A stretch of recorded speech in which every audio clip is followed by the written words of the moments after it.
जय श्री कृष्णा। राधे राधे।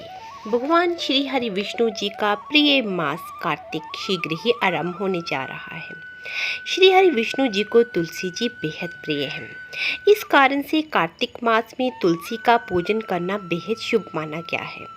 ऐसी मान्यता है कि कार्तिक मास में तुलसी की पूजा करने से आपके धन में इजाफा होता है और जीवन से सभी प्रकार के कष्ट दूर होते हैं। कार्तिक मास का हिंदू धर्म में विशेष महत्व माना गया है। कहते हैं कि इस मास में भगवान श्री हरि विष्णु जी योग निद्रा से जागते हैं। सुकंद पुराण में कार्तिक मास के बारे कहा गया है कि जिस प्रकार शास्त्रों में वेद, नदियों में गंगा और युगों में सतयुग से श्रेष्ठ कुछ नहीं है, उसी प्रकार महीनों में भी कार्तिक मास से श्रेष्ठ कुछ भी नहीं है।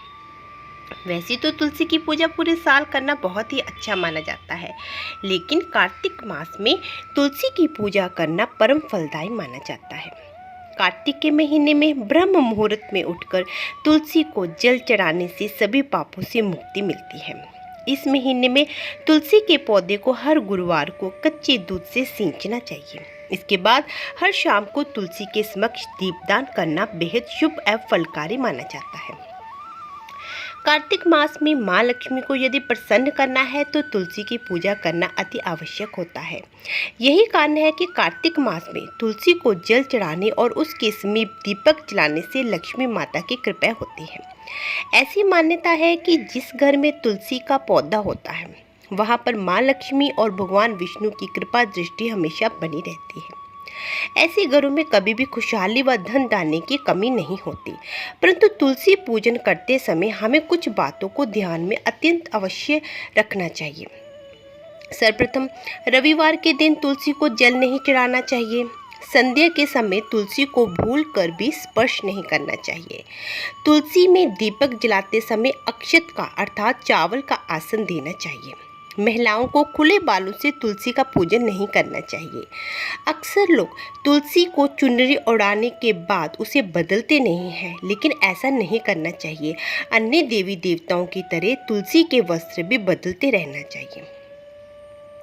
तुलसी तोड़ते समय ध्यान रखें कि पहले प्रणाम करने के बाद ही पत्तों को तोड़ें। इसके साथ ये भी ध्यान दें कि कभी भी नाखून से खींचकर हमें पत्ते नहीं तोड़ने चाहिए।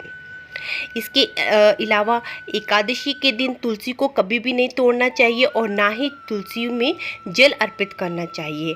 ऐसी मान्यता है कि एकादशी का व्रत तुलसी माता अवश्य रखती है। यदि हम इन बातों का ध्यान रखेंगे तो हम पर तुलसी माता के साथ साथ श्री हरि विष्णु और लक्ष्मी माता की कृपा भी बनी रहेगी। शरद पूर्णिमा से कार्तिक मास आरंभ हो जाएगा। ये पूरा माह नियमित रूप से तुलसी पूजा के लिए बेहद शुभ होता है। तुलसी नाम का अर्थ अतुलनीय है।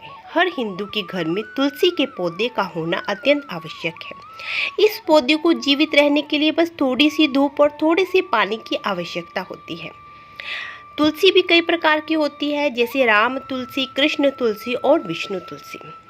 हिंदू संस्कृति में ये माना जाता है कि तुलसी के पत्तों से बनी माला से लड्डू गोपाल का पूजन करने से अर्थात लड्डू गोपाल को अर्पण करने से श्री हरि विष्णु भगवान जी प्रसन्न होते हैं। इस पौधे को घर में रखने से सौभाग्य और समृद्धि को आमंत्रित किया जाता है। वास्तव में तुलसी श्री कृष्ण जी की प्रबल प्रेमिका है, जिन्हें श्री राधा रानी ने पौधा होने का श्राप दिया था। तुलसी का मुरझाना भी इस बात का संकेत है कि घर में कुछ बुरा होने वाला है। चलिए आइए जानते हैं कि कार्तिक मास में तुलसी पूजन कैसे करें। सर्वप्रथम घर के आंगन में हमें तुलसी का एक पौधा लगाना चाहिए। तुलसा जी को जल अर्पित करना चाहिए। तुलसी के समक्ष घी का दीपक जलावें। तुलसी के पास बैठकर कार्तिक महात्म का पाठ करना चाहिए। तुलसी की 7 परिक्रमा अवश्य करनी चाहिए। इसके बाद उनसे क्षमा याचना अवश्य करनी चाहिए और घर परिवार पर कृपा बनाए रखने की प्रार्थना भी करनी चाहिए। उम्मीद करती हूँ कि आपको ये वीडियो बहुत ही पसंद आया होगा। वीडियो को लाइक करना और शेयर अवश्य करें। चैनल को सब्सक्राइब करना ना भूलें। हरे कृष्णा। राधे राधे।